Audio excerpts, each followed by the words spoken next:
Lucy came running full tilt downstairs, having just nipped into the drawing-room to smooth a cover, to straighten a chair, to pause a moment and feel whoever came in must think how clean, how bright, how beautifully cared for when they saw the beautiful silver, the brass fire-irons, the new chair covers, and the curtains of yellow chintz. She appraised each, heard a roar of voices. People already coming up from dinner. She must fly.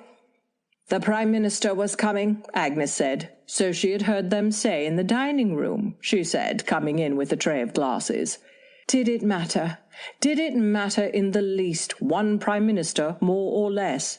It made no difference at this hour of the night to Mrs. Walker among the plates, saucepans, colanders, frying pans, chicken in aspic, ice cream freezers, pared crusts of bread, lemons, soup tureens, and pudding basins, which, however hard they washed up in the scullery, seemed to be all on top of her, on the kitchen table, on chairs, while the fire blared and roared, the electric lights glared, and still supper had to be laid.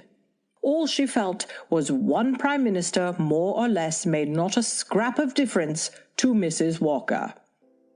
There is a very funny mark on this wall, low down near the mop-board, a streak that runs around the room. It goes behind every piece of furniture except the bed. A long, straight, even smooch, as if it had been rubbed over and over.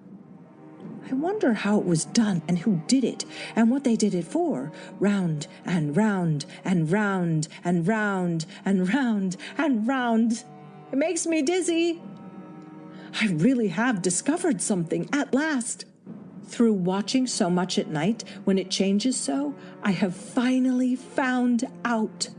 The front pattern does move, and no wonder. The woman behind shakes it.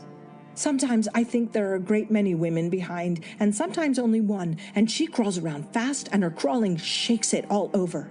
Then, in the very bright spots, she keeps still, and in the very shady spots, she just takes hold of the bars and shakes them hard.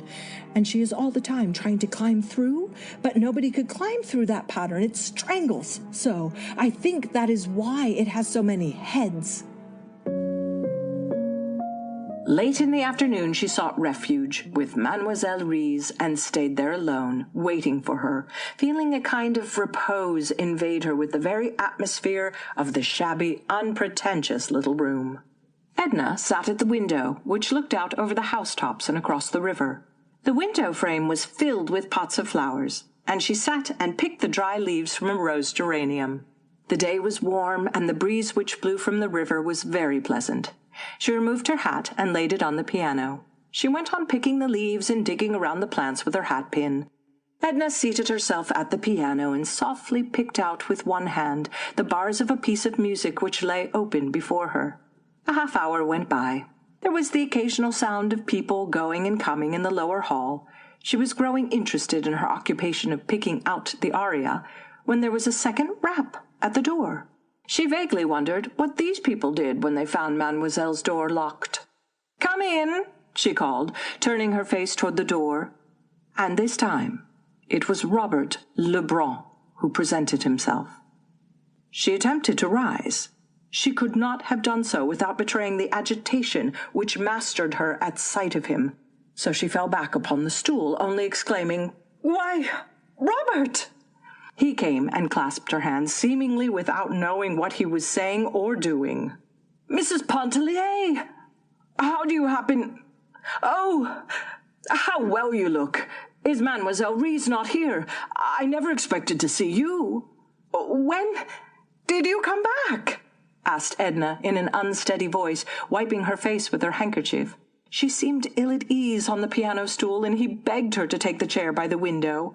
She did so, mechanically, while he seated himself on the stool. "I returned day before yesterday," he answered, while he leaned his arm on the keys, bringing forth a crash of discordant sound.